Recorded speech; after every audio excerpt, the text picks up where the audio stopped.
Bonjour, je suis Lucille Bélan. Et chaque semaine depuis maintenant 4 ans, je réponds à vos courriers sur slate.fr dans la chronique C'est compliqué. Ce courrier du cœur moderne, comme nous avons choisi de le définir, j'ai émis beaucoup de moi, et vous l'avez enrichi de vos témoignages, de vos expériences, de vos sentiments et de vos doutes. Parce qu'il me semble que c'est parfois une manière plus simple pour se comprendre, et que je vous invite souvent à user de dialogue pour résoudre vos problèmes, c'est avec vos voix que je vous invite désormais à me raconter vos vies et les épreuves que vous traversez, et de la mienne, je vous répondrai.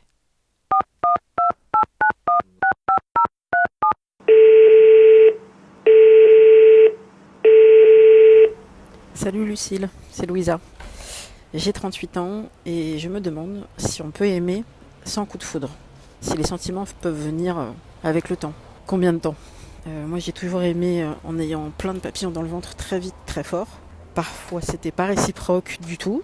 Et parfois l'autre aussi avait des sentiments peut-être pas aussi forts que les miens, mais qui ont fini par grandir et ça a donné une belle histoire. Et parfois il n'y a rien du tout des deux côtés et donc... voilà, soit ça se transforme en autre chose, soit on s'arrête là. Là, c'est avec un garçon que je vois depuis 3 semaines, que je connaissais bien parce que c'était un plan cul régulier et qu'il était marié. Et maintenant, il est séparé, divorcé depuis 3 mois à peu près.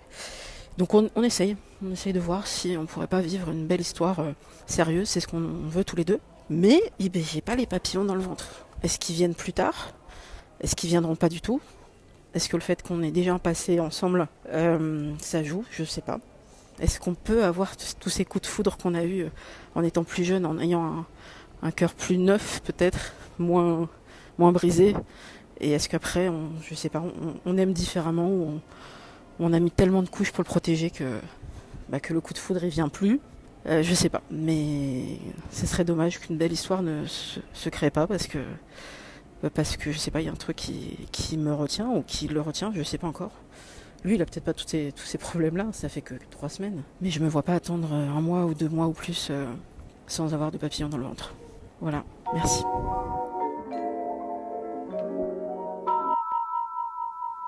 Chère Louisa, je ne suis ni psychologue ni médium, et je ne sais malheureusement pas comment cette histoire va évoluer. Ce que je sais, c'est qu'il y a plein de manières de commencer une histoire d'amour. Certaines commencent dans un vacarme tonitruant et d'autres se font plus discrètes. Je ne suis pas convaincue que la folle passion soit un élément obligatoire pour débuter une relation, mais je suis certaine que le respect, la tendresse et le désir le sont. C'est une question d'envie. En avez-vous seulement envie ? C'est ce qu'il faut sonder. J'ai bien conscience que le marché de la drague et que le célibat involontaire sont des épreuves particulièrement pénibles. Mais toutes vos questions sont des questions fermées, auxquelles on peut répondre par oui ou non.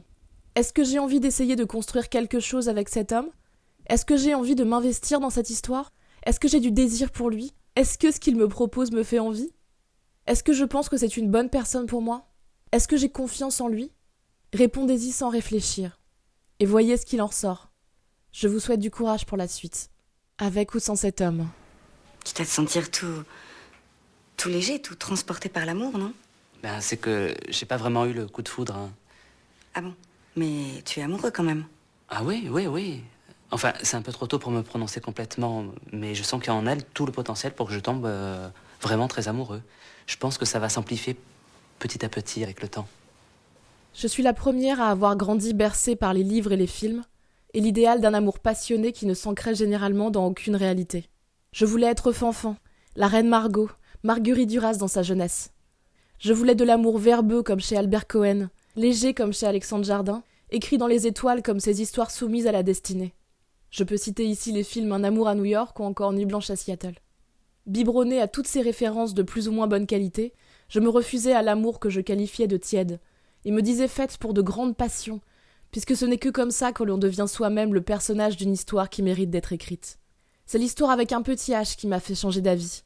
J'ai eu mes moments de scènes de livres et de cinéma, mais j'ai eu aussi bien d'autres moments qui ne méritent pas d'être racontés. Des instants du quotidien, des sentiments qui réchauffent doucement le cœur au lieu de le consumer. Je crois à l'amour qui évolue, qui se patine et s'adoucit peut-être, qui trouve son intensité moyenne de chauffe pour durer le plus longtemps possible. Peut-être que ça ne fait pas rêver. Probablement que ça ne ferait pas rêver l'adolescente que j'étais et qui se gavait de romans et de films. Mais je trouve qu'il n'y a pas de meilleur moment que celui où on se rend compte que l'on est bien avec une personne. Juste bien. Comme quand je suis assise à côté de lui devant la télévision, sous une couverture, et qui cale mes pieds contre ses cuisses pour les réchauffer. Ou que je sais qu'il va savoir mieux que moi ce que je vais avoir envie de manger si je ne suis pas décidée à y penser au moment où il le faudrait. Ce ne sont pas de grands moments, mais je suis fière de pouvoir dire que je suis accompagnée dans la vie par des gens pour qui j'ai un immense respect, une tendresse infinie, et évidemment un désir qui perdure. Et c'est déjà beaucoup. Elle te plaît beaucoup quand même. Bien sûr. Tiens, tu veux voir une photo d'elle? Elle est belle. Et vous vous entendez bien? Super. C'est surtout ça qui m'a emballé. On s'entend vraiment bien tous les deux. On passe beaucoup de temps à parler. Parce que ça c'est important aussi dans un couple. Tu verras, c'est vraiment quelqu'un de bien. Je crois que j'ai eu beaucoup de chance de la rencontrer. Comme Louisa, n'hésitez pas à me laisser un message vocal. Pour vous inspirer, vous faire grandir, vous faire rire ou pleurer, j'essaierai chaque quinzaine de vous conseiller un film, livre ou un morceau de musique. Cette semaine, je vous conseille la chanson Le Grand Amour d'Albin de la Simone, juste pour ces quelques mots. On ne parlait pas d'amour. L'amour c'est quoi? On ne parlait jamais d'amour. Le grand amour, ça n'existait pas. Parce que peut-être que les amours les plus beaux sont ceux qui finalement passent sans qu'on s'en rende compte. Ça n'existait pas.